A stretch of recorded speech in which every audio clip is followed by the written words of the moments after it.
Yeah. So there's two parts that are hilarious. Number one, in the apartment when he's fighting and presumably coming up with how he can make this a song, they hug at the end and they're about to say goodbye, and he starts moving his fingers, and she's like, "You're making a song about this, aren't you?" Well, Oh, man. I initially, who hasn't been trying to do the right thing, consoling a loved one, and then at the same time been like, how much longer do I need to?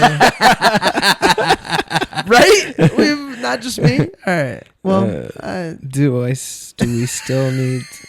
Are we watching your movie tonight? So.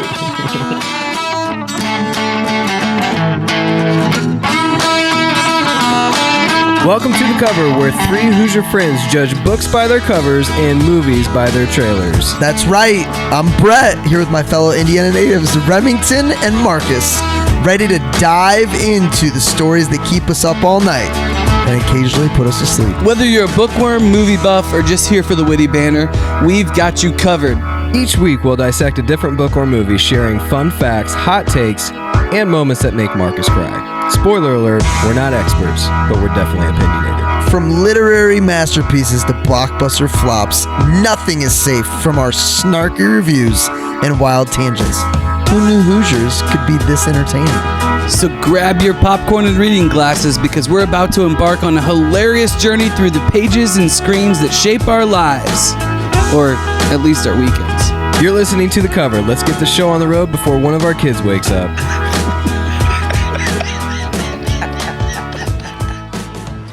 Yes. Yeah, he did. What's up, ladies and gentlemen, boys and girls? Brett, tell us what's new. Oh man, Marcus, you could be the host. No, I can't. I know. I didn't say on my left. My I didn't name's say anything. my name's at the top of the invite, so clearly I'm the host, or my wife made it. Book launched as we record. We're in hour number 12 of it being live. How to lead. Nice. How to lead, what you should have learned in business school. Rem actually pointed out, sent me a text today. Probably the coolest text I've gotten in a month.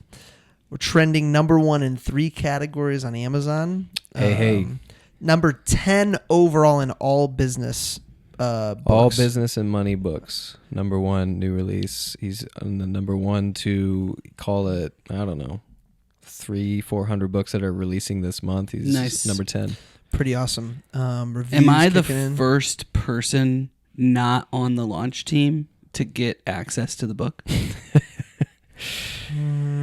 I don't know if I'd be bragging that you're not on launch team when you were supposed to be on the launch team. I honestly thought I was. I thought I said yes, and I apparently needed to do something. So let's see, Remington, if you agree with this. After going through this process, I would say, and I do believe anyone has a book in them. I would say a lot of people that listen to this podcast probably have a good book in them. I think everyone should write a book, whether you publish it or not. I Agreed. think everyone should do that. Is that what you're asking? Yeah, that. But also, would you agree? Most people listening to this podcast probably have a good book in them. Yeah, totally. I mean, there's different reasons why you write a book. You write it to leave memoirs for your family or anyone who cares to read past that. You have a story to tell, or you have something you want to communicate that is packaged differently.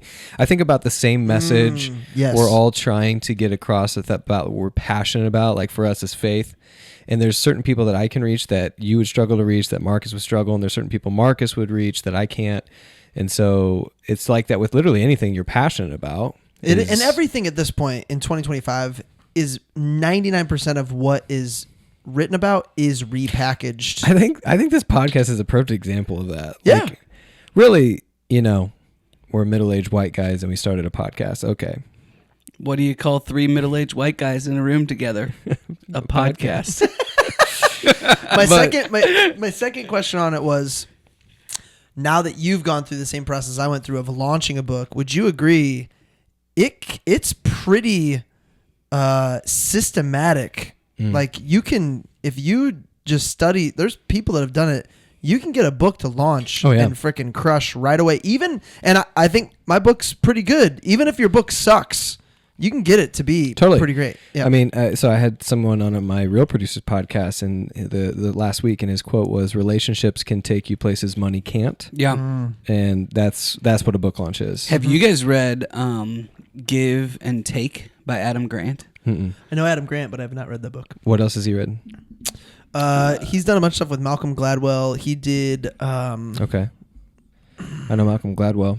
Okay. Definitely some books you've heard of. Malcolm Gladwell believes Goliath was 6'9", not 9'6". Just I'd throw that out there for you guys. That's not very big. Marcus, what was your point about Adam Grant's book?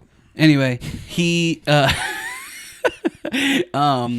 Adam Grant, he does a lot of research, right? And so it's like a business book, but it's research backed, which is a kind of interesting way to go about it.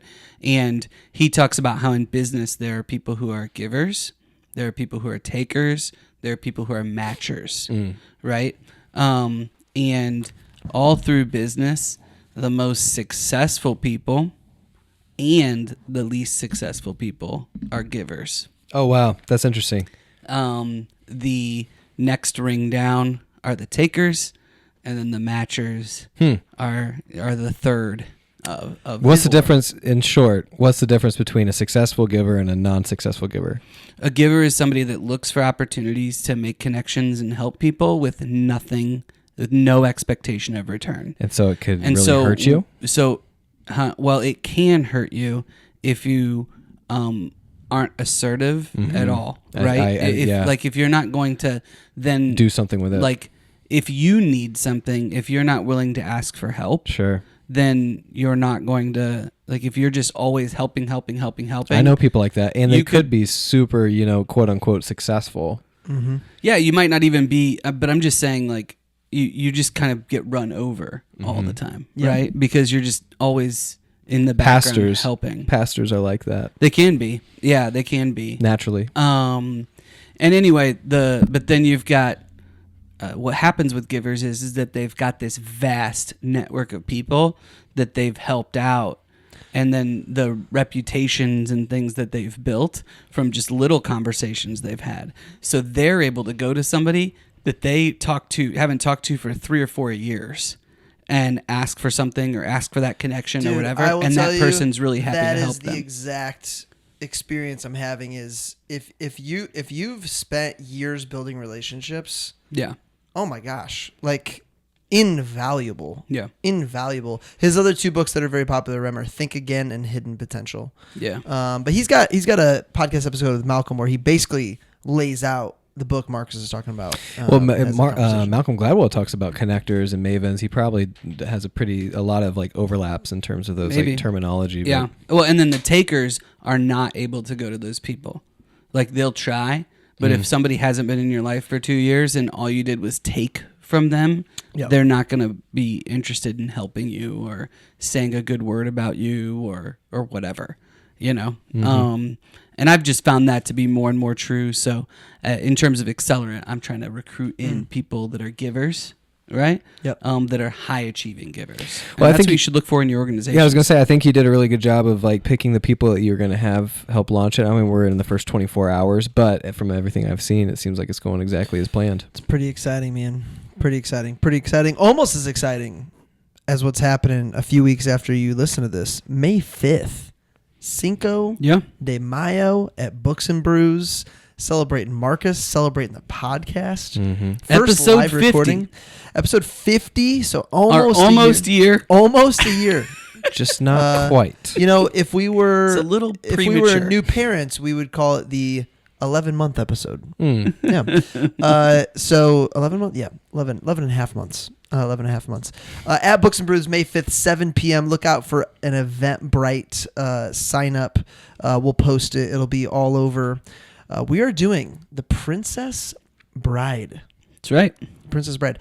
I think this is a Marcus pick, obviously, because Marcus's birthday. It's my birthday pick. Marcus is a big Brooks and Brews fan. For somebody that's never been to Books and Brews, yeah, what's something they should know about Books and Brews? Just think about like a used bookstore, no TVs, brew their own beer, have some guest stuff, just food that you can make in like a panini press or whatever. But the idea is to read and converse. They've got board games and things like that. So Love it. We'll be up on their stage. We've got tickets for about 50 people. Mm-hmm. We've got tickets for about 50 people. We'll be up on stage. We might have some audience participation. We haven't talked about that yet. But I have a hard time believing with us three we wouldn't just make someone. Have you guys seen the do Smart something. List documentary? I'm picturing it. the documentary? Yeah. No. Where they do like 4 live shows after because they launched during COVID. Mm. And they're obviously got a bigger, bigger Yeah. scale, but I'm picturing a pretty similar where people are engaged and like we've done live shows for JMV and Dockage at the bar, and you can hear the hustle and bustle and the laughter and the talking. It in the adds some background. energy without a doubt. It's awesome to hear. Yeah, so come hang out. I guess you could bring your family if you want to, but this podcast if you've been listening, so maybe it'll be more like PG-12, PG-10. Obviously, beer available. Wine? Yeah, beer. There's some wine. There's some ciders and seltzers. And stuff. then some, you would say, some handheld foods? Some bar food? Yeah, bar food. Cool. Anything you can put in a panini, apparently. Basically, yeah. I mean, that's essentially what it is. I mean, I don't think they'll have... I don't know why, extra. but that reminded me of... Sandwiches. I've got nipples, Greg. Can you milk like me? We will have a special beer release, though. Oh, yeah. That'll be the first time. It's the only time that it's ever been released. Who knows if it'll get released again, but all of their beers are named after like books or movies or whatever. And so it's going to be Anybody Want a Peanut? Which, if you don't know, you got to watch Princess Bride. Yep. Figure it out. We'll be there. Welcome to the Cover Podcast. I'm your host, Brett Wiggins, although you may have thought it was Marcus, who's to my left. His last name is Mangus. Vegas. And sitting to my right is Sir Remington Ramsey. Sir Remington. What are we covering? He didn't even throw a fit. New York City, 1990. Having spent the last 8 years of his life writing and rewriting a rock musical, Jonathan Larson, a talented theater composer, is going nowhere fast. As a result, while juggling work and ambitions cornered, Jonathan feels that with his 30th birthday fast approaching, time is ticking away. And suddenly, disillusion and ugly thoughts of bailing out for a straight job start to cross his mind. Will anyone ever believe in Jonathan before his time runs out? This movie is Tick, Tick, Boom. 2021, PG-13 rating, 1 hour, 55 minutes, starring Andrew Garfield. Also, Vanessa Hudgens She making crushes an appearance. it. She crushes it. Director Lin-Manuel Miranda. And that's it. You always want his name. Every time I read it, like I actually see it, I want to say Lin-Manuel. Lin-Manuel. That's a weird little fun fact. Thanks for that. Yep, no problem. Rem, what did you know going into it? Because this is your first time watching it. It's my first time watching it. I knew. How many movies on the show have we done that you have not already seen? Well, like Marcus, there's movies that I'm like, yeah, I've seen that. And then I'm like, well, I kind of either dozed off or there's a lot of elements I don't remember. Like Braveheart was like that for me. I've seen Braveheart. I probably saw it 10 different times on TV just at various points. Yep. This is the first movie on the show that I did not see at all and watched it for the first time. So you're asking me what I knew going into it? What did you know going into it? I knew Marcus was a big fan. He was a big fan of Andrew Garfield from this because we talked about it in Social Network. Marcus believes Andrew Garfield is the, I don't want to say, I'm going to say it wrong, unsung hero of his actor generation. You I know, think so. Yeah. If watching the Social Network, if that's all you had seen and maybe you saw a couple things on... Well, Hacksaw Ridge he's great into. Yeah, like Spider-Man, some of the bigger ones, like you might not think that. But if you get into some of his stuff... Yeah. James McAvoy... Yeah, kind of the same way. They kind of have that talent, that skill where you can put makeup on them and they can embody that character. They're both actors. They're actors. They embody like method acting. Like he, if you look up the pictures of Jonathan and like down to the hair and the way he carried his mouth, like very impressive. So that's what I knew going to it. Honestly, the opening score was one of the best opening songs I've seen in a musical. Yeah. So I had no idea why Riley and I watched this like a year ago. Mm-hmm. And I think we were probably like on a musical kick maybe from like Greatest Showman, Hamilton, all that. Maybe it was 2 years ago. Until I watched it last night, I thought this movie was 10 plus years old. I had no idea this movie came out 3-4 years ago. Yeah. Until I was like, let me. So what does that do? What does that do for you? You just thought that it was like. I thought, well, I literally have notes because I didn't look all this up until after the movie was over. Once I realized Lin-Manuel Miranda was the director, which I didn't know. His first directing gig, by the way. This was his debut. So in directing. So I was like, oh, all these Hamilton stars have been together forever. And then I'm like, oh, they actually already did Hamilton together and this is afterwards. Like, I don't know. And even the movie itself, I don't know. And I guess they want it to look like the early 90s, so that's why it looks older. I don't know. It's just... It totally threw my ass. Star-studded cast if you know musicals. If you've done it. 23 collective Tony Awards. Yeah. Award winners. Sorry. 23 Tony Award winners. And I think that's because they all wanted to pay tribute to Larson. Yeah, totally. Because he's that guy. Which is pretty fascinating. They got a non-theater, non-singer to play him. But I mean, that's just the power of a great actor. Having faith in him. But so many of these actors we know now, when you look at their upbringing, they did come up in theater. They did come up. I know, and that's what I'm saying. It's like Garfield was not a big theater actor, and he was not a singer. You're saying he was. Yeah, you have a star-studded cast that are all theater people, but the one guy you get to cast them is not. Well, because you're casting for a movie. You're right. You know. Well, which is important. By the way, that's the most well-known fun fact. Like, if you look up this movie, they love telling you that Andrew Garfield learned to sing for this. He could probably carry a tune, but he took a year to actually learn how to sing. Yeah. Yeah, we've seen a couple Bradley movies Cooper. like that. Bradley Cooper did it for Maestro. No, for A Star Is Born. He changed his voice altogether for that. Well, yeah, that was yeah. And then he learned how to cook for that other movie. Where does this rank? So, Marcus, I was surprised here when we were watching this. I was surprised that we haven't watched any musicals, and this is the one that you wanted to debut with. Interesting. Where does it rank in your musicals? Like, is it high? Really? Yeah, it does.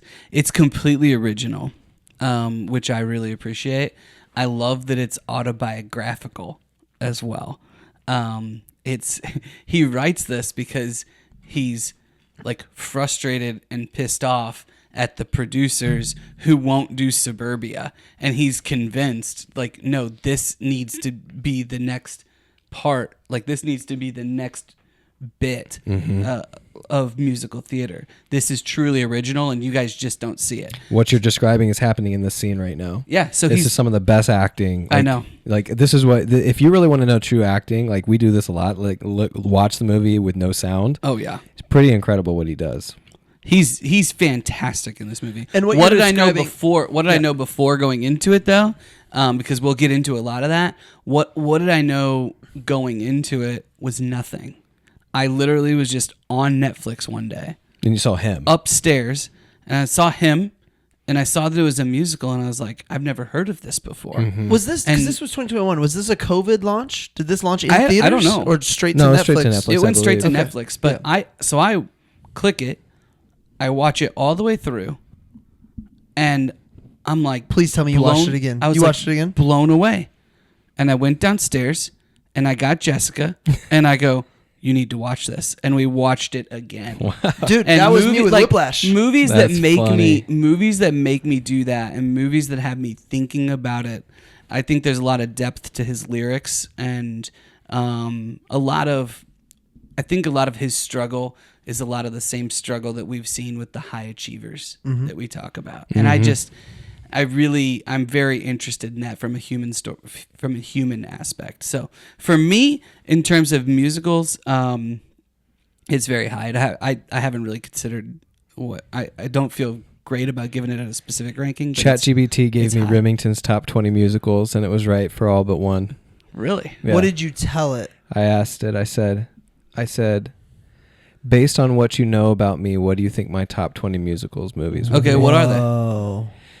You want to get into it now? Yeah, hold on. Yeah. And ChatGPT, you've got on the left-hand side, you've got all your conversations you've ever had with it. Yeah. Will it take all of those into account? Okay. Oh, yeah. And if I really wanted it, if I wasn't sure they were going to take those conversations, I could say, what do you know about, from what you know about Remington, because there's even more stuff on the internet, basically. Greatest Showman, number 1. Hamilton, which is cheating, because that's not really a movie. It's just a filmed production. But they did put it on Disney. So you're talking specific movies. Yeah, what were you thinking? No, I'm just making sure that we're separating out musicals with movie. That was the only musicals. musical. Yeah. So by the way, they didn't nail my top 20, but my top 9 are in here except for of course one. It's 9. Except for one, and I want to know if you guys get it. All right, let's go. I want to know if you guys get it. Les Mis, not on my list. La La Land, on my list. West Side Story, I haven't actually seen it, so it's not on my list, but I'm open to watching it. Jesus Christ Superstar, have not seen it. Moulin Rouge, not on my list. Newsies, not on my list. Fiddler on the Roof. Now we get into it. So In the Heights is another Lin-Manuel. Love it. Yep. Tick Tick Boom's on the list. Sound of Music, on my list. Dreamgirls, not on my list. Purple Rain, not on my list. Once, an Irish movie played in the streets of Ireland, which I actually bought this movie in Ireland when we were in Dublin. Nice. And I didn't know you can't play movies from Dublin on US DVD players. Really? Yeah, it's got a completely different So you've never code. seen it? No, I've seen it. I watched it on the plane. I actually watched it on the plane over there. It's about this home guy, Glenn Hansard, who plays a homeless Irishman, trying to make it on the streets. It basically tells his own story, and it is some of the best music. You've heard one of the Falling Slowly. Falling Slowly. That's the main song. Great one. Annie, Wizard of Oz, Coco, Brett. Is considered a musical. It is. Well, it's definitely a musical. Oh. Yeah. Would all Disney movies be a musical then? No, not every Disney movie, but Disney anyone movies with that are anyone musicals. With musicals. For our top 9 for our top, can you name a Disney movie that doesn't have songs in it though? Toy Story. Toy Story has songs. It but has a sound. sound. The characters don't sing. So you're saying the characters need to be characters need to singing, sing. and then I'm now it's saying a it musical? needs to be a musical. Marcus, if the characters sing at all in the movie, is it a musical? Probably. Okay, so Charlie and the Chocolate Factory. The mom. Charlie and the Chocolate Factory. You talking about the original one? Yeah, the original. Mm-hmm. Or I mean, Timothy Chalamet. That's actually the Willy Wonka and the Chocolate. Yes. Willy. Well, the new one, Timothy Chalamet. Would you consider that a musical? Gene Wilder, you would consider that a musical? I think so. So if that's a musical, it's almost like because they would have to classify it as a musical. That's a really close one. Yeah, because it's like how much time. But that's about the line. But also that would be the line. I think the music. So now, Marcus, you're admitting there's a line. There's for sure a line. Oh, great! All right, but the Disney new one is literally on my list. makes musicals, Brett. The new one's on my list. Yes. Oh, for sure. Yeah. And so Wonka. my kids have a rotation of Wonka and Mufasa lately, which a lot of Lin-Manuel. Mufasa's great. So one musical that was not on this list. Can you guess one of my favorites that's not on this list? Seven Brides for Seven Brothers. No. A musical that wasn't on the list that is in your top. Yeah. No. Well, I'm guessing it's not Rent. Jersey Boys. Oh, Jersey Boys is fun. I love Jersey Boys. Yeah. Yep. There was a couple other ones, but it was a good list. It was That's crazy. Jersey Boys is another one it's like kind of musical. Because Jersey Boys? Yeah, because they're telling the story about those guys and they're including all of their songs. Yeah. Oh, you're just saying they don't You're saying they actually do Across songs. the Universe would be on Across the list. Universe is on my list. So Marcus, hold on. You're okay. So you're not just singing a song. You're singing your part. What you're doing is the songs are the character. That's like Hamilton. That's what I love about Hamilton. I know it's not a movie, and if they made a movie, it's the story development. Literally, it's the you could just play it straight through. There are no words that aren't a song. Pitch Perfect. And not Pitch Perfect every is another one that was like on my that. list. But I love it when it is. Holy cow! So you like Les Mis as well? Les Mis, Never seen those it. are kind of musicals that are tough for me, Never where seen it. every single line is sung like Hamilton. Oh, I love like Pitch Perfect. Great, in my opinion. I'm just gonna call it right now. If I get to pick, Hamilton's my 4th of July pick for sure. Oh, that'd be fun. We 4th of July? watch it outside on the deck on 4th of July at book 10 it, p.m. Nate. while the fireworks are It's going so off. crazy. It's considered a amazing. movie just because they filmed it. Like all Broadway could do that. I don't think it's considered a movie. Well, that one is a movie. It's a recorded musical that Kind you of get like to watch. Newsies is, which is also on Disney Plus. But anyway, I haven't seen Wicked yet. I'm told that I would like it. Wicked's good. it's really good. Wicked's good. Great music. Good. Marcus, Just part 1. Marcus, you want some time to count? Oh, I think I have it. Oh, okay. Let's rock and roll. What 30-second synopsis? Marcus is going to hit us with 9 words. I'll do some slam poetry. You guys are going to love this. Oh, I can't wait. Lots of multisyllabic. You guys are going to love this. That's 7 words. Lots of multisyllabic. No, I'm just kidding. All right. Larson feels time ticking and puts everything into suburbia. Suburbia. Suburbia. Brett's warming up his voice for his. That's not the actual. That song. is a crazy. From the very first couple lines, he's establishing that he feels like time is running out at the age of 30 because of all these other people that have accomplished things by 30. Not only the people that have accomplished things, but also all of his friends that are dying, and so you've got both going on at the same time. But his friends weren't dying when he started saying that, though. Were they? Yeah. I think he says at some point that died. he said at some point that he's gone to 3 funerals in the last year. Yeah, 3 had already died. Mm-hmm. Marcus, just because it's on my mind, and I might be halfway through my second drink. What are we drinking this episode, and why? Okay, this I didn't find anything that I felt great about in my encyclopedia of cocktails, so I went to the handy dandy ChatGPT. Dude, you know what you should have done? You brought up the diner. Yeah. You should have just done Bloody Marys, dude. I almost did Bloody Marys. It's maybe my favorite drink. Bloody Mary. I almost did Bloody Marys specifically for I want to you. like Bloody Marys. I like Bloody So Marys. have you ever made your own? Mm-hmm. And I put And you hot put all sauce your in own? it. Yeah. Have you put bacon and cheese olives, cubes? I end up just eating the food out of the Bloody Mary and tomato juice and zing zang. I can do one. But mimosas are so good. Why would you do anything else for breakfast? Mimosas are good. So I thought about that too. Yeah. You know, So with what do the we whole pick? brunch thing. But this, I will tell you. This is kind of a mimosa. So it is similar. I said to ChatGPT, what should I do? And ChatGPT said, do a 30-90 spritz, a bright, bittersweet spritz inspired by the ticking clock and creative energy of tick, tick, boom. Refreshing, but with a hint of urgency. Dude, mine was great. Now, I will say I'm allergic to champagne, so mine does not have champagne in it. Yeah, it's got Fresco? Aperol, Prosecco, Club Have you ever soda, had the $700 orange bottle of slice. Dom when you win the silver cup? Well, you and I. Oh, you had that same bottle? Do you remember we put a dent in my first house's door to the garage? We opened it for New What? Year's. We opened it for New Year's. I'm opening it. Wait, you won a silver cup?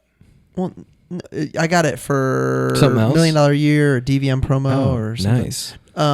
But yeah, we open and it pops off and literally dents the door to go into the garage. Yeah. Dude, that year that I got third. Garage parties are the best. That year that I got third, I was with Adrian when he won the silver cup, and we were. That's what I thought you were talking about. And we were rooming together, and so This were is, you with us? This when we is when I drank that? fell in love with Adrian because he had some really top people. This is seriously.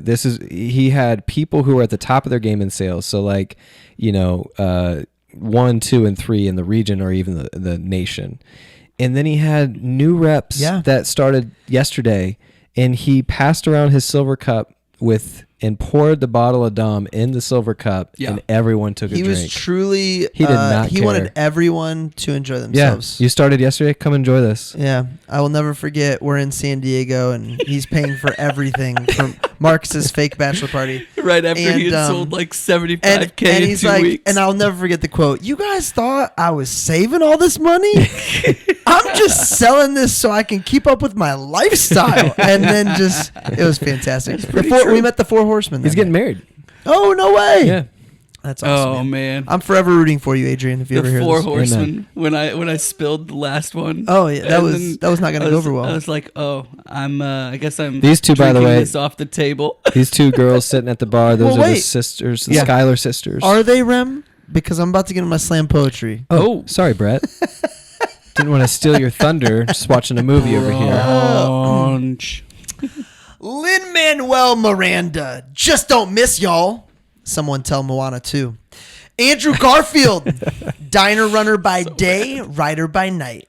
Is low-budget theater just a bunch of low-budget theater people paying to watch other low-budget theater people? Sounds like a scam to me. Notepad. Susan, you deserve better, girl. Get out. Michael, What a friend. Notepad.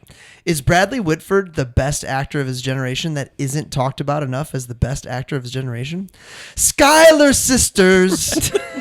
Angelica. Eliza. That is nice. No Peggy. Peggy. No Peggy. No, Peggy. Notepad. And Peggy. Vanessa Hudgens. Don't need no Troy Bolton. 8 years of hard work down the drain. What will John do? Slave away at a white-collar marketing position? Rosa said, John, no. You go right the next... I can't even get it out. Hold on. Let me try again. Yep, I got it now. I don't even know what word you're going for. 8 years of hard work down the drain. What will John do? Slave away at a white-collar marketing position? Rosa said, John, no. You go right the next one. Oh, that's bad. Wait. Position. You didn't have to. Had you not enunciated it, you just Okay, go let's with try it. that. Slave away at a white-collar marketing position? No. You go right the next one. The next one. You go right into the next one. Oh man, that's good. Oh, my Eliza wasn't bad, huh? Riley says. Hey, for anybody that's wondering, he's drinking half in. And Peggy. Riley says, I 30 minutes in. I know I can pitch, but I would never be able to harmonize. She said, I know the difference between the pitch. Yeah. Yeah. Okay. I would argue that neither are true. I would argue the same. I've heard a lot of singing on this podcast. I've singled out certain channels.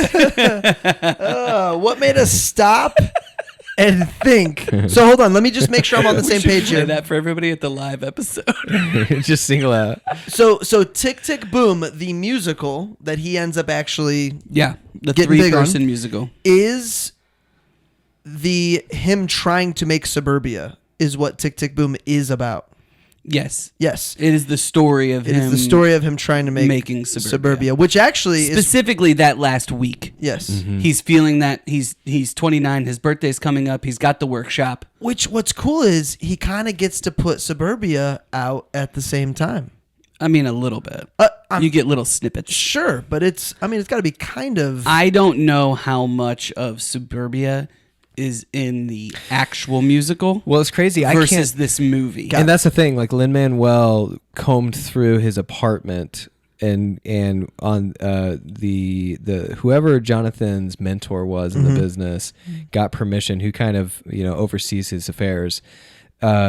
To dig in and find hidden music to make this as much written by Jonathan as possible. Oh. So I don't actually know what percentage is Lin-Manuel's touch on it, but the directing alone is just like pretty crazy. This is his debut. Like what a hidden star that Lin-Manuel was. So this is He's his incredible. first. This is his first directing gig, but he had for written movies. He had written music Oh, for yeah. movies That's- plenty, yeah, right? yep. Yeah.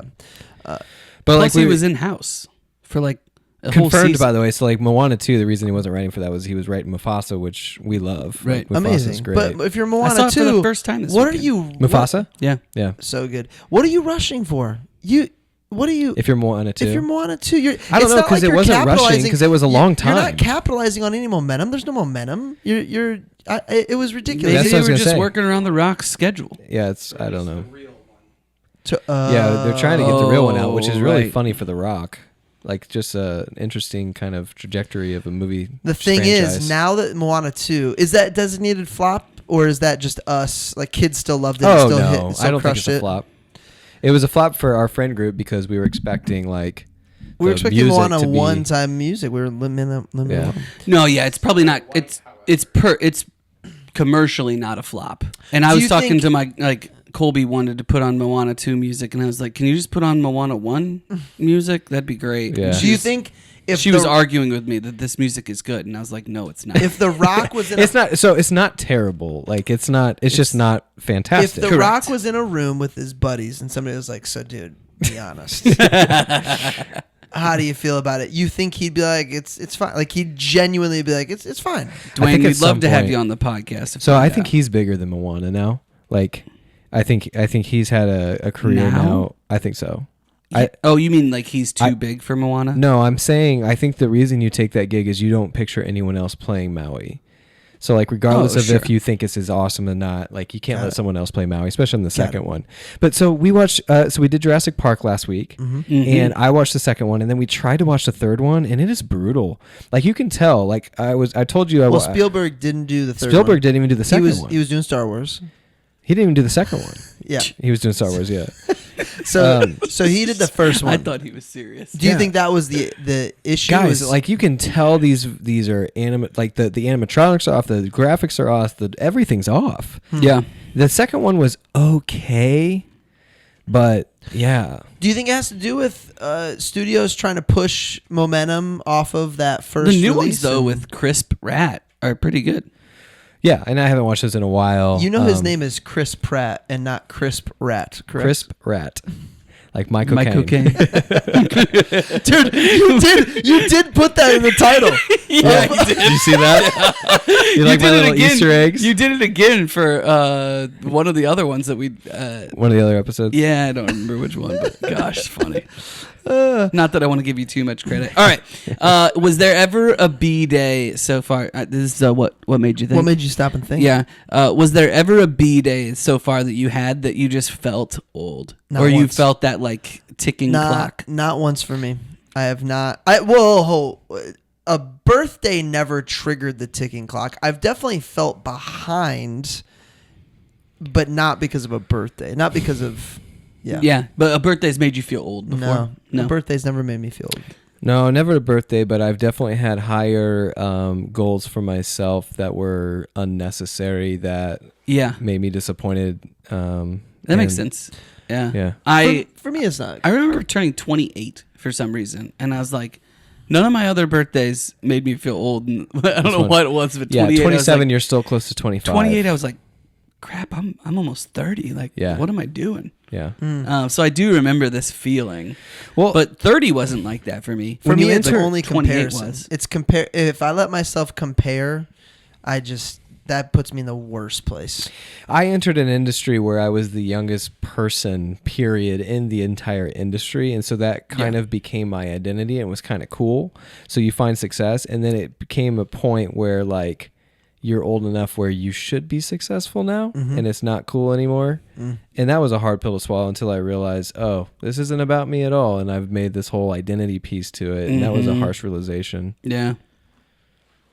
Yeah, I for me, the only time I stress about that, which is a big part of the movie. I mean, a big driving force. I think that's the entire thing is him like tick, tick, boom. He's comparing himself to the clock is ticking. The legends of his industry. And yeah, the only time I do that is when I start comparing to friends or whatever, whoever. Pretty fascinating though. He's 29. He's 29 and about to turn 30. But he dies at what, 36, 35? I think. He dies at 35. So he's not wrong about living life on purpose. Like to stick with the Lin-Manuel theme, he's running like he's running out of time. Writing like he's running out of time. There's something biblical about that. Where it's like count your days. Yeah, I mean, you're not promised tomorrow. And so I think that the asterisk that you should put on this whole movie and him specifically is content but not complacent, I guess. Like striving for greatness. Yeah, and he's not content. He's not content at all. And so he's missing that piece of it, and that's what he's trying to find, I feel like, the entire movie. And never quite does. I think imagine you work on something for 8 years and you eat dirt in order to work on this thing. And you're still playing the post-college, living in the city, getting by, whatever. All because you know when you get done with this thing, it's all going to be okay. And then it's not. Yeah. Like there's like we can all relate to working hard and maybe feeling behind or having a wake up moment where it's like, oh, I'm 30, maybe I should get my act together. But working on one thing for 8 years, none of us have ever done that. Like one project, one thing. And I wrote down later, like, and he's putting everything on that specific workshop. Yeah. After 8 years, and he's got all of these producers in there. And then you crush it, which who knows if he actually crushed it, but at least the movie depicts like it sounds everything was true except for the parts that he made up. that was funny in the beginning. What is that? I know we're joking about that, but what does that mean? The parts that because he didn't write the movie. He wrote the musical Tick Tick Boom though. Right. And so I think that it's based on his life. Yeah. They're filling in. Lin-Manuel is filling in the gaps with all of the other stuff. Right. But yeah, that is funny. So Andrew, what'd you like about that first song? The energy of the melody, the rise to the da da da da da da. Like, I'll tell you what I liked about that song was that I tell you what I love about that song is Andrew. Oh yeah, like that dude. Like if you watch the actual Jonathan, like he embraces him, so he keeps true to the character, and then just nails how you would sing in a live off Broadway performance. It's just a very well put together musical like ensemble with the other voices. My favorite song, at least that I wrote down, was the one that they it felt like they freestyled it in the apartment at the end of the party. This is the life. Yes, dude, that was great. I loved that song. I wrote down, I feel like we together have had so many of those kinds of moments. Yeah, we're all just hanging out, and we're not talented enough that we're all just like breaking out in the song. But how many stories can we tell of us just back in the day hanging out? Yeah. Well, I guess Brett did break out in song once in a pool. But other than that, if you know, you know. You know what that scene reminded me of, Brett? See me driving downtown. That was after a particularly hard breakup, if I remember. The scene you're describing, by the way, where they're all in the party, I actually thought there was a lot of overlap with the Sonny Boy with Al Pacino. I agree. Because Al was talking about some of the people. He was in that Bob theater Dylan. in the same, well, you know, however many 20, 30 years earlier. before that. But like just in a corner apartment in New York with people that are really talented and in the theater and, you know, before they make it though. And just about to all get famous, essentially. Do you think the potential finance guy was based on a real human? The dude that shows up that's a complete just tool, but he has. Oh, do you think that he was based on a real human? Do you think? I mean, I probably based on real humans. Yeah. Talking about the guy sitting next to Bradley Whitford. No, the guy that shows up at the party. His buddy, who's one of the lead. Yes. Yes. It's got to be based on some guy that just wanted to be a part of the actors' party, and they let him in because he could finance it. Did you catch his quote to that guy in the apartment? "I'm the future of musical theater, yes. Scott." Yes. Yes. Who did that remind you of from another movie we watched? Oh man, put me on the spot. Give me a clue. It was another movie that we did with Garfield in it. Oh yeah, Social Network. It's Zuckerberg. Yeah. That was completely Zuckerberg. Did he say something like that in the? Just, I know. I think it was more like Sean Parker in that movie. Well, I think the idea is like, I'm doing something completely innovative that nobody else has done before. Get out of my way. Yeah. Yeah, I think he said it and did it in a way that wasn't braggadocious. No. I didn't feel like it. I thought he was annoyed that the guy was there. Yeah. And he was like, "You're nothing. You're just like everyone else. No man. You're the one of a million MBAs in finance that are around here. You're totally cool with being I'm mediocre. the future of musical theater." Okay, so when you hear that, it's really hard to say that that's not braggadocious. but egotistical at the least. But like braggadocious compared but to he's like doing me it and from a Rob. place of I'm working on something much bigger than I'm trying to accomplish something that you're not even trying. You're not even in the same room trying to accomplish. But these then things. what's funny you're is totally cool being mediocre and I'm not. Right. That's what I took from it. What's funny is then nobody finances the show. Yeah. Yeah. He wasn't a producer. Oh, by the way, you know who that guy I'm talking about? The two guys were on stage. One was Bradley Whitford, who I love from West Wing. Mm-hmm. The other guy's Bing Bong. Did you catch that? Did you cry? Didn't. No, I knew you were gonna. Did ask. you cry? No, that's I just not thought that when it was. I cried. cried. I when just Bing Bong thought that died. it was hilarious that Brett dropped the name of an actor at all. Which one? Brett doesn't know any actors. Andrew Garfield? But he knows Bradley Whitford. Do you know why I know Bradley Whitford? Probably West Wing. No. But yes, but I didn't know who he was until we did him on Get Out. And now I know who Bradley Whitford is. That's the only reason. Yeah. So Bradley Whitford, fun fact, whoever the guy he plays is a real character. Sondheim. Yeah. He wrote West Side Story. Oh, there he you wrote. go. There you go. He also wrote Johnny Depp, where he cuts Edward everybody's Scissorhands? throats. Oh, Sweeney Todd. Sweeney Todd.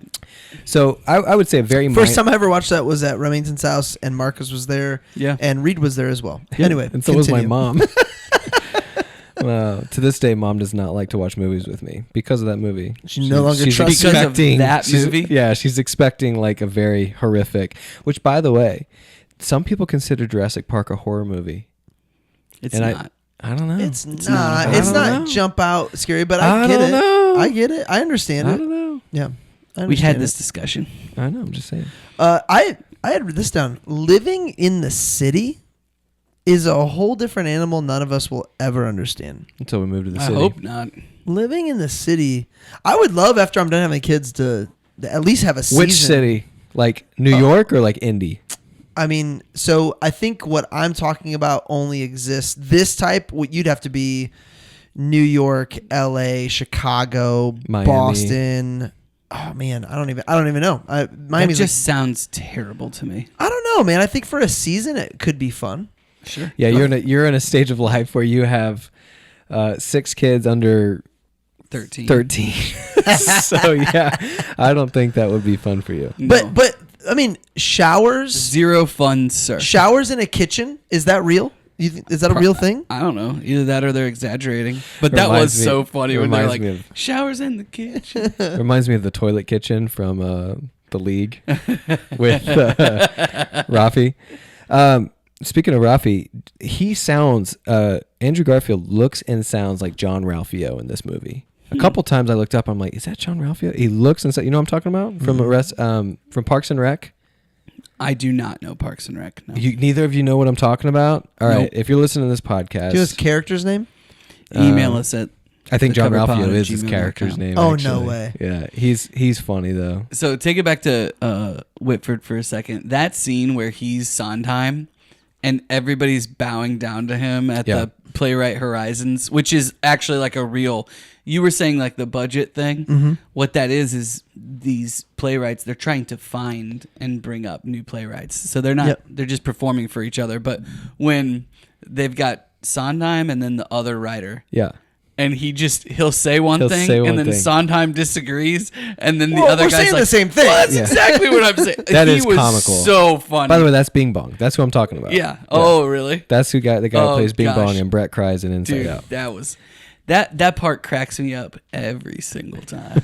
So part of that too is multiple people bring up, hey, you're missing a song. You're missing a song. You're missing a song. End of the second act, I think is how they refer to it. Yeah, he needs somebody to wake him up. I'm sure Rem has. Marcus, you're writing a book now too. I've had days where I go to write and I'll write. I'll still power through it, but I'm like, I'm probably not using any of this, but we had to get through it. Could you imagine having writer's block?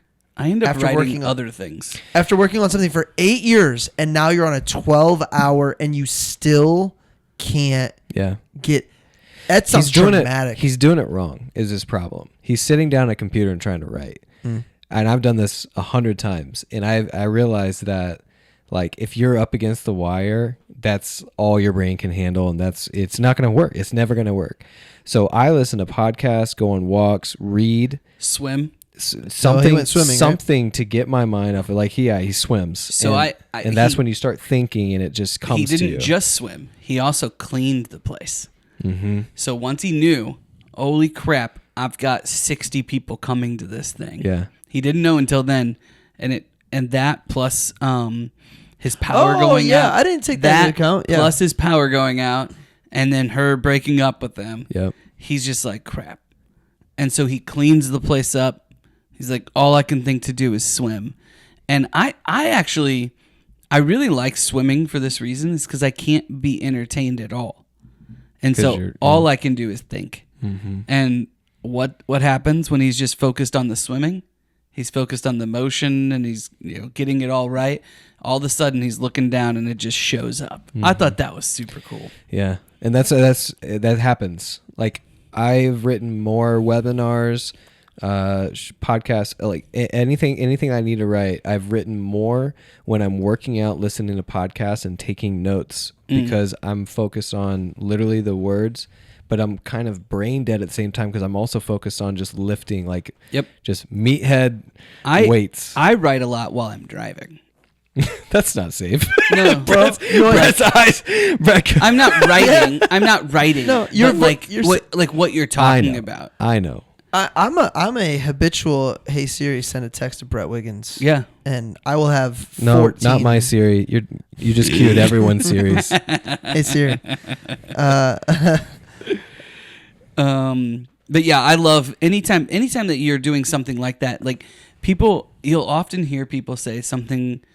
I don't know how often you guys hear it, but I've heard it. I heard it, and I think this a lot. Is I do a lot of thinking in the shower, right? Mm-hmm. Why do you think in the shower? Because you have no distractions, none. Like you don't have not on your phone. There's nothing. Yeah, I can get pretty distracted in the shower.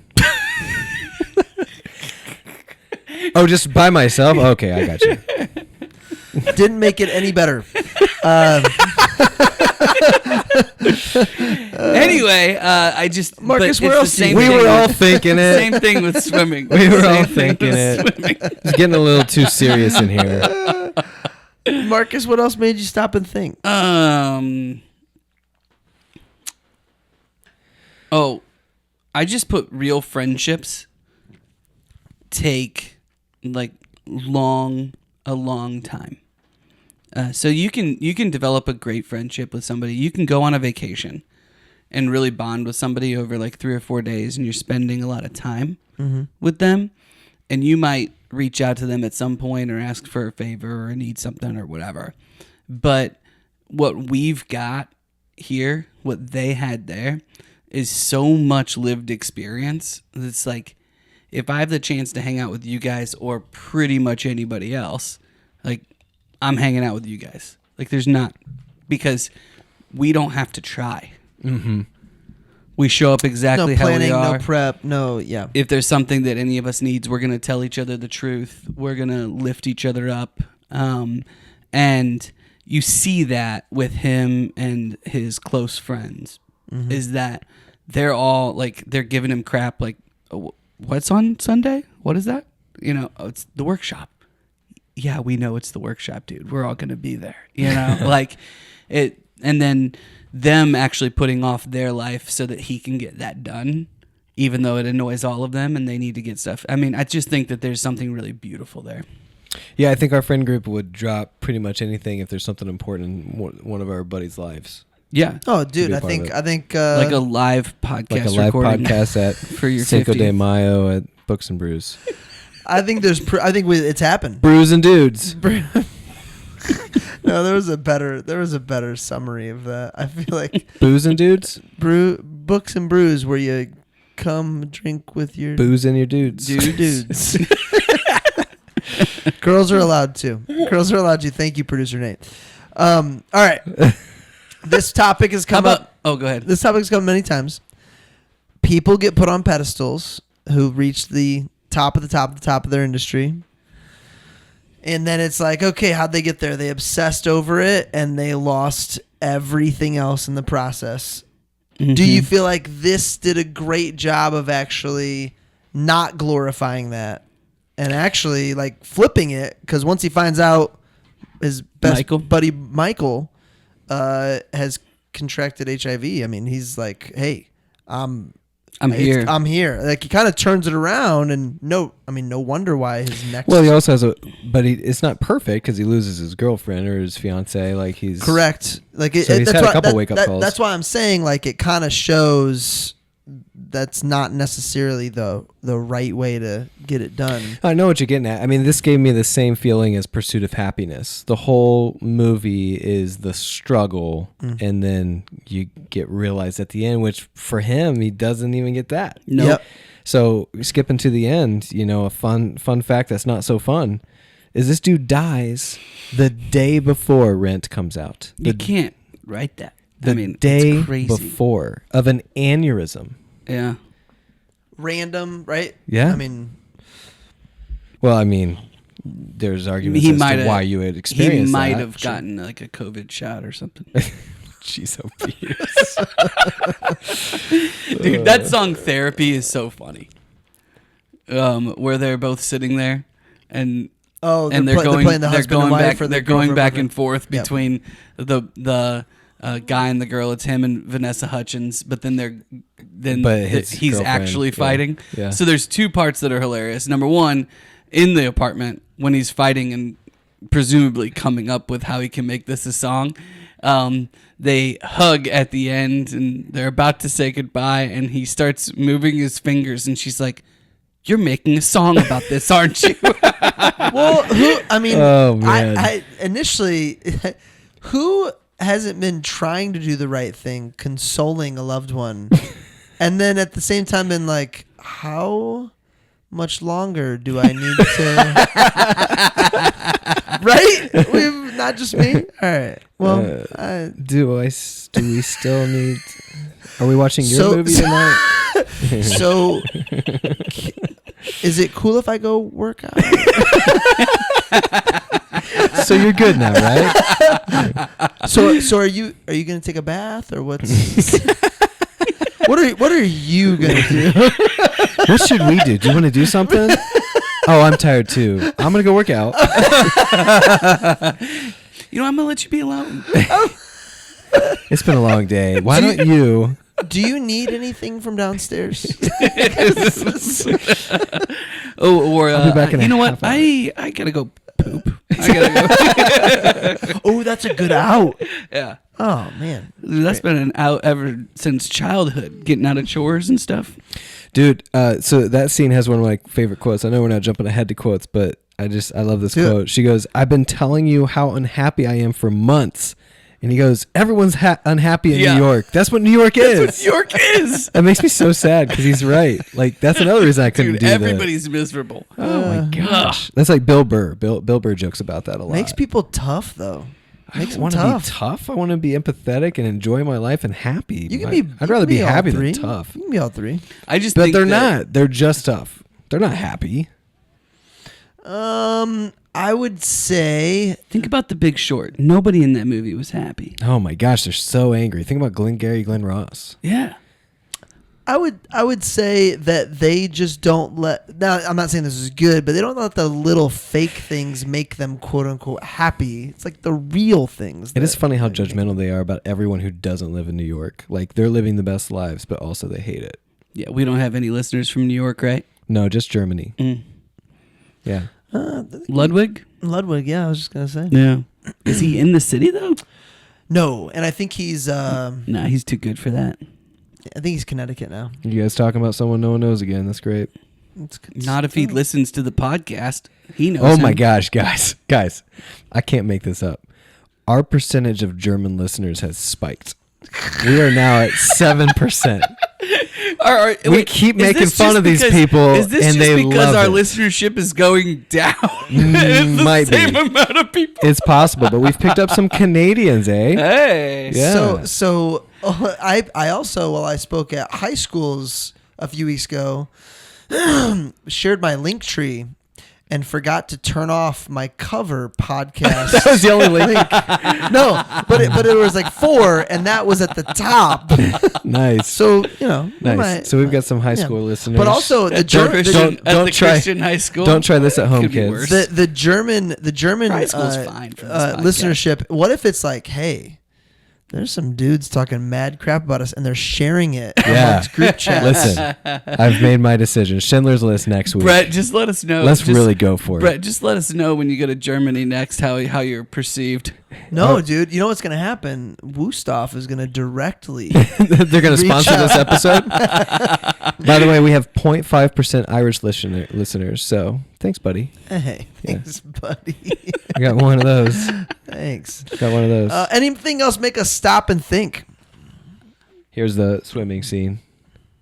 Do you swim? When's the last time you swam for like exercise? Have any of you ever swam within in a the pool? last year. I'll do it every now and then. Where? At the Y. You go to the Y? You work out the Y? Yeah. You have a family membership? Yeah.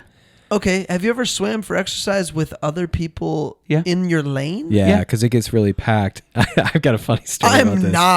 Dude, I'm not a great I'm not either. swimmer to handle I'm that. not either. This was years ago when I was I don't even remember why. I'm pretty good at everything. This is probably 15 years ago. I'm just going to keep going. Marcus is above average. Don't give him at most things.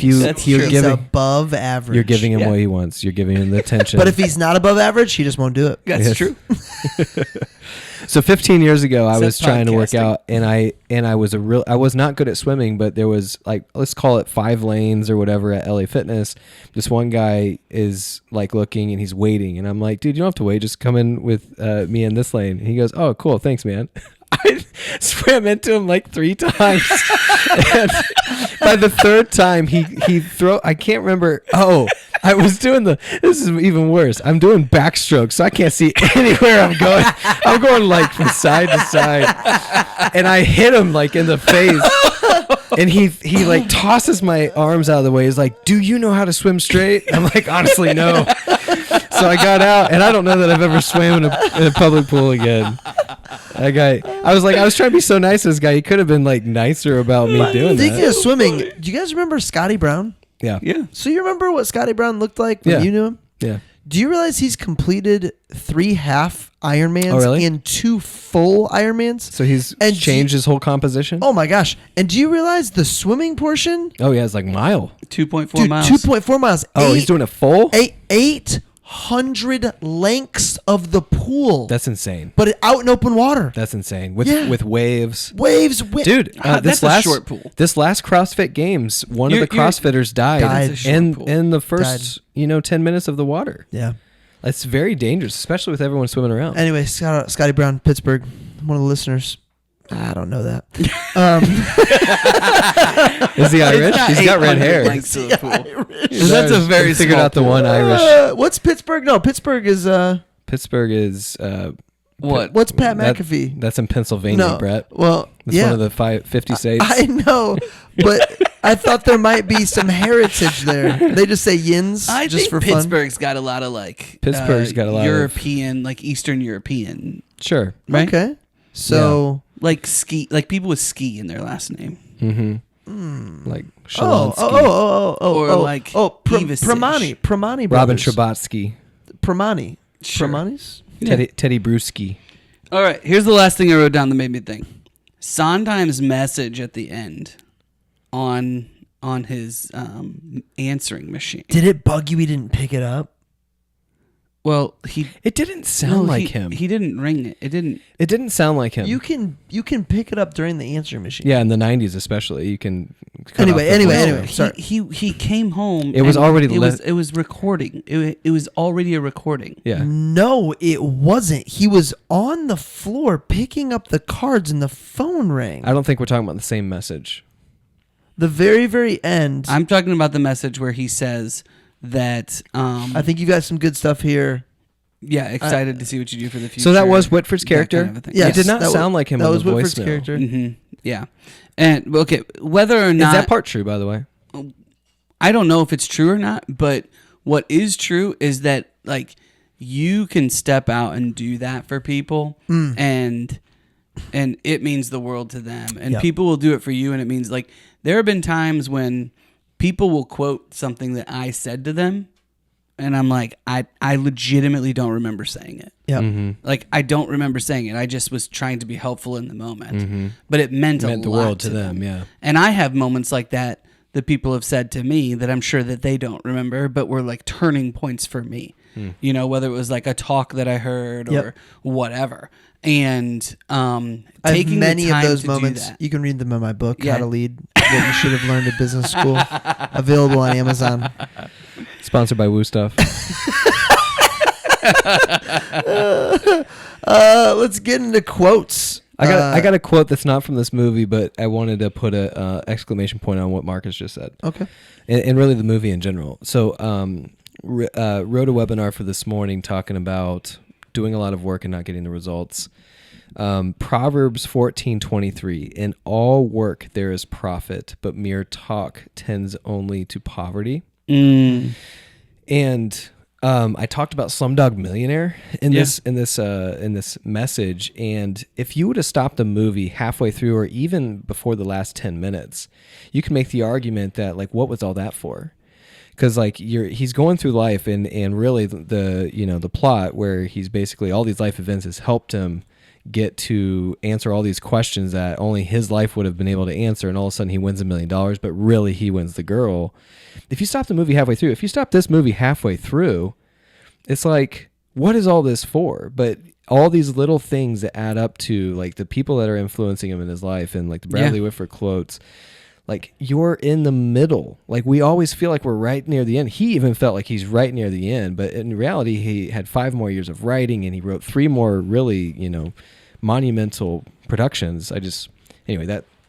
I think finding a way to get yourself to understand that I'm preparing myself, or I'm getting prepared for that next big moment. Everything that's happening right now, regardless of the results, can be profitable. That's such a healthy viewpoint.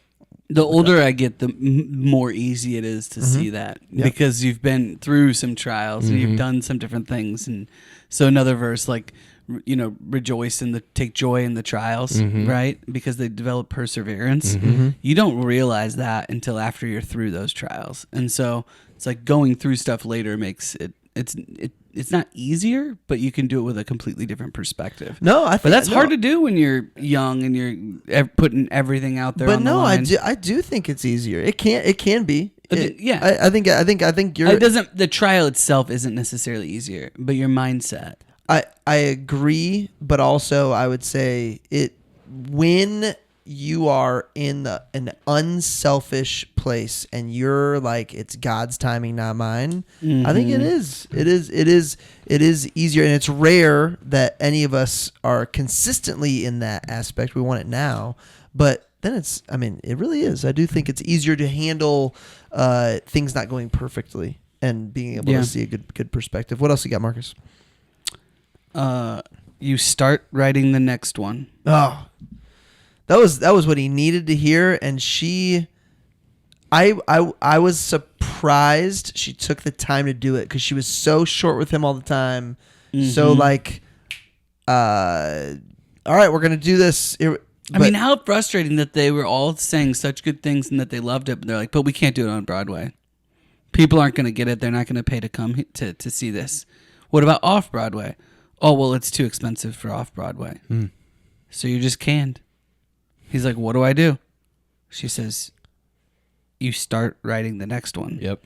And then the next one. And you keep throwing it at the wall until something sticks. And that's what it means to be a writer. And like, you got to be totally cool not being rich or famous and just doing it for the art.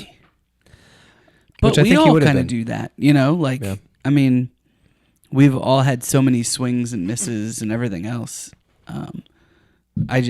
From that perspective, it's just fascinating. This one quote was the number one thing that resonated with me probably from this whole movie. It's an exercise. I like to see if I can write a song about anything.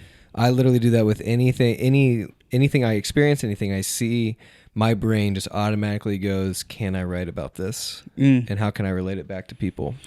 Yeah, I think that's something that I found interesting as I'm trying to write my book and I told this to you, is like, you've been writing now for all of your magazines for so long. Pub Notes. That that you've got to do that. And so it's something you're thinking about constantly.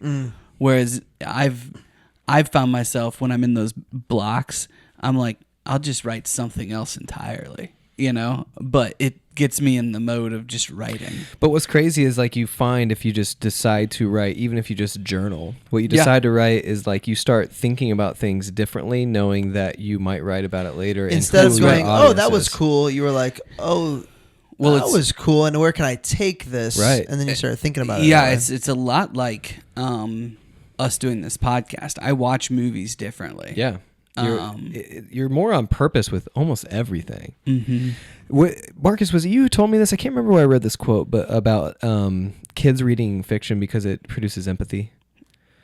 I can't remember where I saw this. I think so. It wasn't my quote, but I took it from a I totally subscribe to that because I think about like the movies. Before we ever started this podcast, I would watch movies, and it would be this big joke between me and my family, or even Kelsey, that I will watch a movie in theaters, and then for the first 5 minutes when I get out to my car, I'll still feel like I'm in the movie as a character. For sure. Which is wild when I watch Batman because I'm flying down the, you know what I mean? But like... Jump in that Batmobile. But I usually typically put myself in one of the character's shoes, or I'm the extended character also experiencing this thing. And it takes me a while to get out of it because I'm just so immersed in it. Same thing with books. Like the argument is have your kids read fiction, not just history, not just biographies, and in the argument could even be for us, because when you read fiction, it helps you, it causes empathy because you understand, you put yourself in the shoes of the person, you help understand, you would try to make reason with the characters as they're developing like the sense of whatever's happening around them. And books do such a better job of character development. Movies are great for that, right. But books, especially because you're creating what they look like, what Correct. they're wearing. Yeah, you're creating. You have to, like, you're required to. Although I think about it sometimes, and there's times where I don't put faces on people while I'm reading. You know what I mean? Yes, I know what you mean because I like. Apparently, when like my wife reads, her imagination is so much better than mine. More vivid, like you can see the people. She's explained things to me, and I was like, oh, like I was just reading words, you know, like I just my mind just works different. Yeah, you know? I still enjoy books. Unless the movie unless the book has had a movie, and I know the characters that played them. There's times where I'll read a complete series, and I'll realize I haven't really put a face on that character. It's just kind of like a. But which then is weird if I've read the books and I see a movie, I'm usually like, no, that's not right. Like that, like that, or that person nailed it. You know, one of the two. They just played not. Oh, that's not how I saw it. That's not what Marcus said. No, that's not right. No one's surprised. That they just played the scene of the workshop.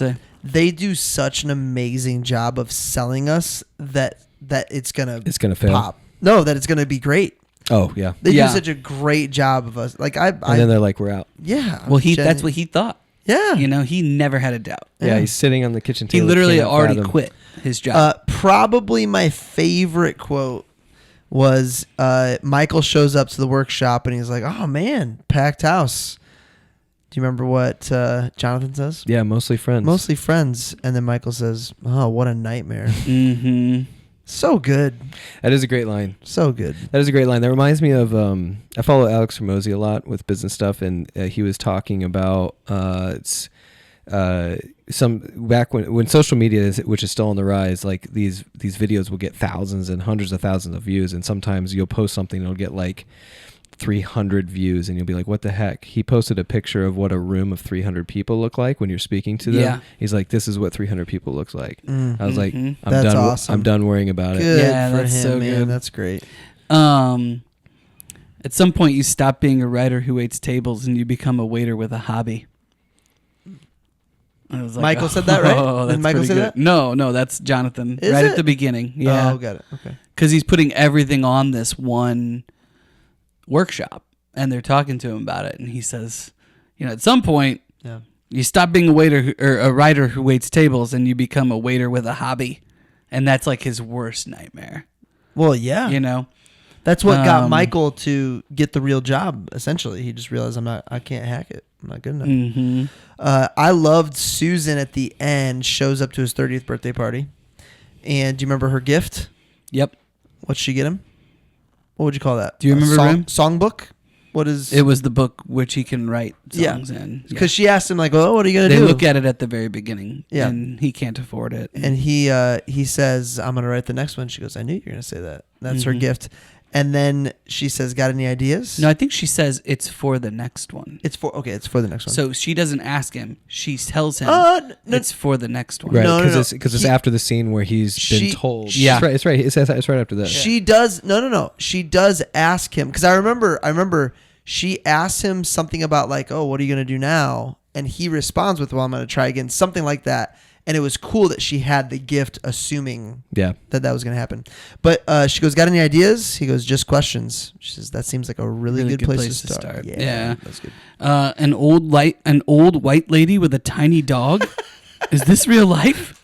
The luxury apartment. So that song cracks me up too because of all the stupid stuff that they're doing. And I wrote this down at one point, but like when you get that like big step up and you're walking through that house and just imagining everything, like them just going all over and like kissing the big column and stuff is cracking me up. They talk about the floors in that song and they're like as waxed as a wealthy girl's legs. And I thought that line was so funny, like wealthy girls. What was your guys' favorite upgrade pre buying a home? Favorite upgrade, like when you're still in apartment life? No, apartment life. Like in your apartment. So your first apartment is okay. I'm sure I've got two roommates. I'm whatever. And then you upgrade to what apartment at what point? It's got to be the pillow bed, the king size bed. Oh, okay. Yeah, because we had just gotten back from Ireland and we had the most amazing beds in Ireland, and immediately came back and I'm like, you spend more money in your bed and your car than people realize. So I'm like, all right, I got to spend more money on these things. Marcus, you got a favorite apartment upgrade early? Yeah, the washer dryer in the apartment. Ooh, so paying for the in unit. Yeah, you had to pay for that. Well, no, but I'm saying he upgraded to a new apartment where it included apartments didn't have those. Wow. Oh yeah, I had many apartments where I had no go to do the laundry like had to go commune outside it was horrible. Oh my gosh, Harcourt? No, this was Kokomo. This was Branch Summer. Worse. Yeah, and it was like I was like scared to go in there. 20 years old, scared to go wash my clothes. Wait on in Kokomo. It didn't help that I created a schedule that allowed me to do it at midnight. But, my favorite apartment upgrade was Fort Wayne after getting disengaged. I was like, you know what? I'm going to live in this thing for like 4 months. And I got like a 2-bedroom by myself. That's when I had the air hockey table. Mm-hmm. I had a room dedicated I remember to that. the air hockey table. It was awesome. I have never lived by myself. It was so much room. Ever? It was so much room. It was so great. I guess I haven't either. I guess I lived by myself for like 2 months right after college. When you first moved to Evansville? Yeah, before Adam. Yeah, but people are in and out of that apartment so much with Cutco and that age that people are staying. It didn't feel like I was alone. But I got one more quote before we move on. Alone anyway. What's the point of money if you don't spend it on the people you love? Did anyone say that one yet? No, not yet, but I had it written down. So that's so true. I've been on this money kick a lot lately. There's so many people who don't have a plan for the money once they get it. At any stage of the game. Right. Any stage, they don't have a plan for it. They just I think it comes out of a need of not planning ahead because for at least in my experience, most people I think in this world don't have an abundance of money. I think that's a pretty easy fact to state. Mm-hmm. So when you start to make the money, you still make the same decisions you made when you didn't have the money. You get money, you spend money because you have to spend money. And so there's like a period of time where you don't, unless you like do something about that, every dollar you get in is like, okay, dollar out, and you don't have a plan for it. And that's really sad. And so like the fact that he has to say that is really interesting to me because it's like, what are you doing all this for? Like you get the money so you can spend it on the things and the people that you love and then bettering the world. And then avoid paying your electric bill. Yeah. That's what he does anyway. All right. This is from that song Therapy that I thought was hilarious. This is the first line. I feel bad that you feel bad about me feeling bad about you feeling bad about what I said about me not being able to share a feeling. And that's like, I feel bad about you feeling bad. Been there. Yeah. Oh, man. And then the very end where they're like, it's 4 a.m. It's too late. It's too late to mess around, basically. So and we've got therapy tomorrow, so let's just go to bed. Oh, so funny. How about we didn't talk about the funniest scene though, when he's in there doing the jingle writing, And they'd say they're trying to get we're gonna get the creative juices flowing. Yeah. Yep. What do you think about when you think about America? And he just says, Grover Cleveland. Well, because it was George Washington, Yeah. Abraham Lincoln, Grover Cleveland. That's one of my hidden gems, actually. If we can move into them, if you guys are good with it. Sure. You're the host. I don't want just here. to. I don't want to miss characterize the Indian guy in the he's from Pitch Perfect. What'd you just call it? It's the same scene. What is that room called? Jingle writing. Whatever they were coming up with. It was an office building. Yeah. I don't know. His reactions to his ideas were awesome. Hilarious. Were awesome. It was so good. He does that in Pitch Perfect too. That scene was really, really great. Well, and then they're just... Isn't he the one where they're driving in Pitch Perfect and the quiet one you can't hear goes, I'm going to burn the house down, or something like that? And he goes, well, that's adorable. Yes. I might swim in the room. Yeah. The only other quote I had that's worth saying something is, well, you already left 6 messages. He's like, hey, thanks for returning my call. Or thanks for calling. Well, you already left 6 messages, Jonathan. Yeah. Rosa. Been there. Yeah, exactly. We've all been there. Irene Miller. Oh, my God. Come on, Irene. It's Eileen, but okay. Eileen. Another hidden gem, Michael putting on the headphones like it's a routine when Jonathan and Susan are... Oh, that was funny. That was good. Yeah. Hidden gems? Yeah, I've already said a lot of my hidden gems. I got some more fun facts that I'll sprinkle in They here. scheduled a swim double for Andrew Garfield. And he was like, screw that, I trained.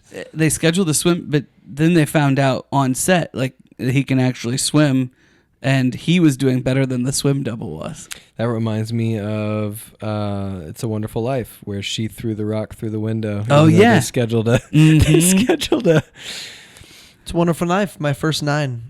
It's a good time. So I thought that Superbia was kind of a hidden gem. It's Disturbia. Riri?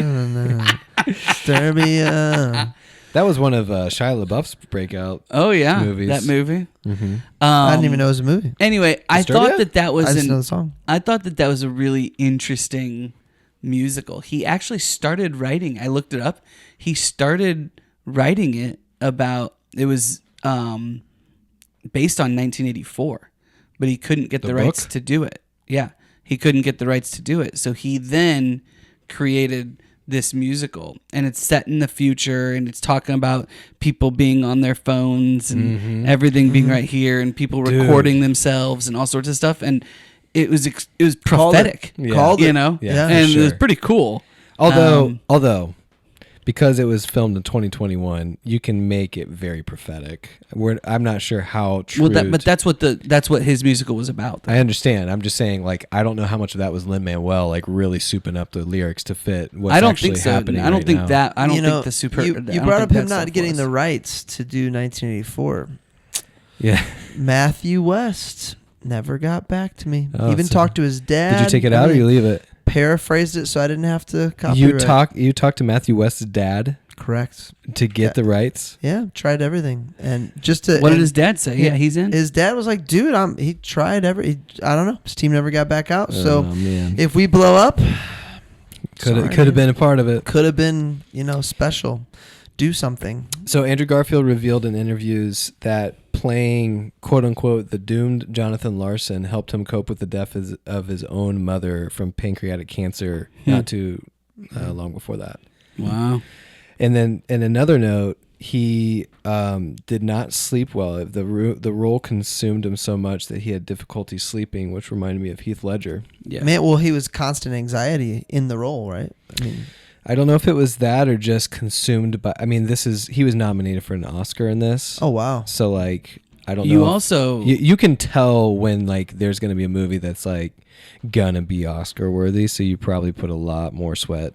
I think too, actors seem to take an enormous amount of responsibility when they're playing a real person. Sure. And when you're playing somebody that wanted to honor him. Now he's died and he became massively famous posthumously, right? yeah, that's a big deal. Yeah.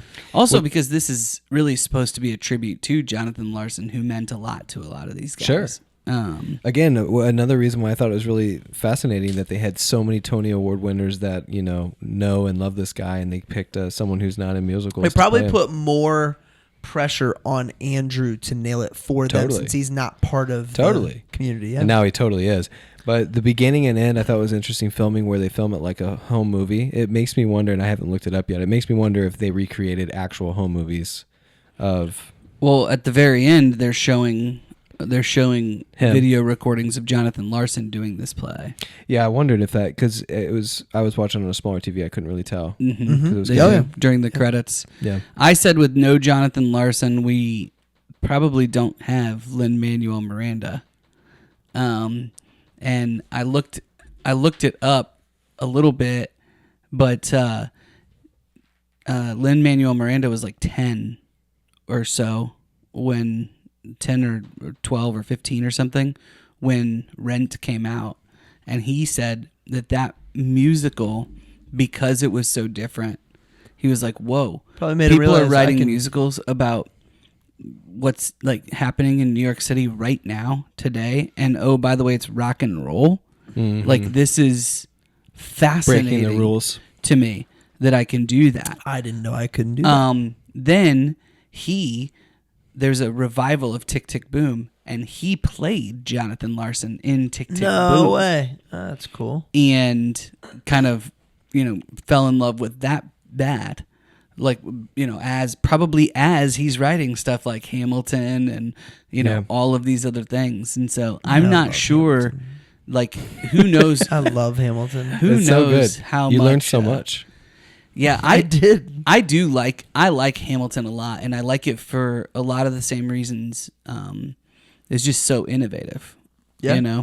It gets somebody like Brett to watch a musical, which is pretty interesting. That and COVID, you run out of options. Any more hidden gems? Any more fun facts?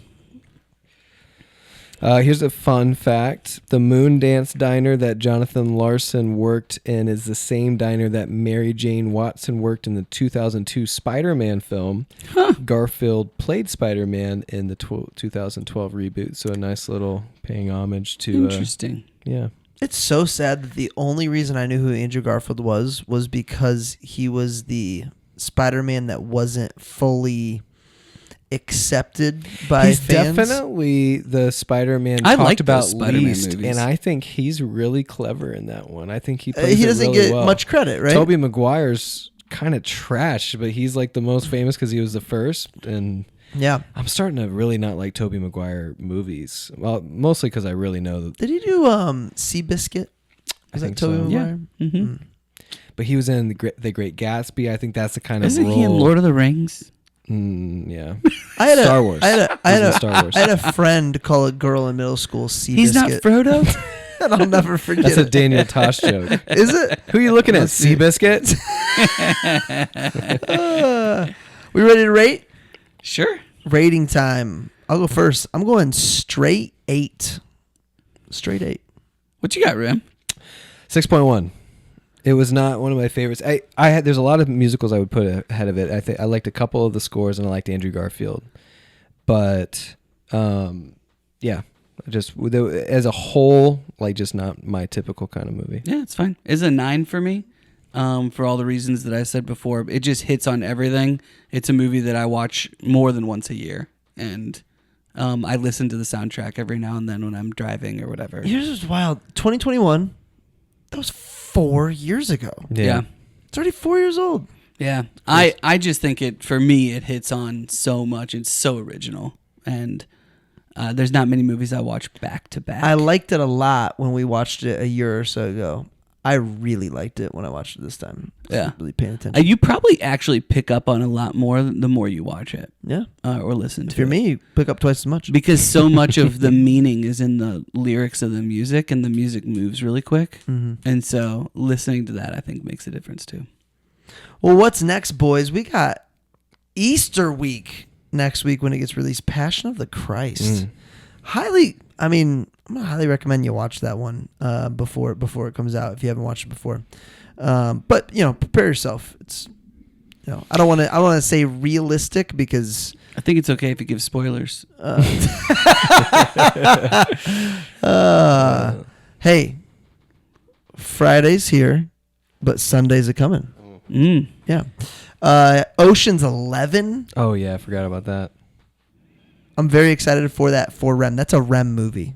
That is a Rem movie. More so than you guys? Oh no, I love Ocean's 11. I just think that's a Rem movie. Yeah, I do like it a lot. And then Happy Gilmore, which is I will promise you this. I saw that way before Rem or Marcus. Way before I saw that single digits probably. Oh yeah. I think we all did. I mean, maybe not Really? Marcus. No, my dad for some reason just like loves Adam Sandler, so I could get away with. You know what? It's just so weird. The more I hear you make comments about your dad, the more confused I get. I love your dad, by the way. Yeah, me too. I get more. No, I get it. There's certain so Bond I think movies and Adam Sandler. Yeah, movies. I think what you're talking about is strict parents who have certain caveats that are unexplainable. Yeah, like this I one have is. that. I think we all have. All of us with strict parents have like that thing. No. You know what it reminds me of is Educated. So the dad in Educated, was super strict except for things that made him excited, like math, like his own ego, or like sometimes kids. he would decide he wanted a TV for whatever. Yeah, reason. like all of a sudden, like it fit what he. You know was what's feeling. crazy? What's even worse is when you have parents who aren't strict at all, but then all of a sudden they decide one thing they are. That I will tell you that is the like what are you saying? Oh, dude, I could like do really strict with a very. I could do anything I wanted, and when we were sophomores, juniors, seniors, we were like dead serious about going to basketball games, student section. Like it was a whole day. Yeah, you had a whole fan blog. It was I did. It was a whole. Check out my Zanga. It was a whole day. What was it that you spelled wrong and you were trying to troll your friend because he stole your offense. Offense. You spelled it with a PH. Number two. But like we brought umbrellas. We were the first high school in our area anyway to bring umbrellas to the game, and anytime we made a three, everybody in our whole student section would open an umbrella. It was awesome. My parents would not you were a cheerleader let in me high school. drive to a game once because there was like a snow warning. Oh, so like certain things. And I was like, that. dude, what are we? Dude, I loved And going. they wouldn't bend. I That's loved really going interesting. I to. wonder what about their past like made them strict on one thing but not other things. Well, I loved going to girls' basketball Snuck games out to my and wearing girlfriend's the house shirts anyway. wearing the shirts that said girls athletic supporter. I loved that. Classic. I don't think I get it. You know what an athletic supporter is? Oh, I get it. Yeah. So instead, you're a girls athletic supporter. you know It's what? just I funny. learned way too late. I never paid attention. All the guys who played basketball went to the volleyball games. I was like, why are you guys going? And then after high school, I'm like, oh. Late bloomer over there. See you next time.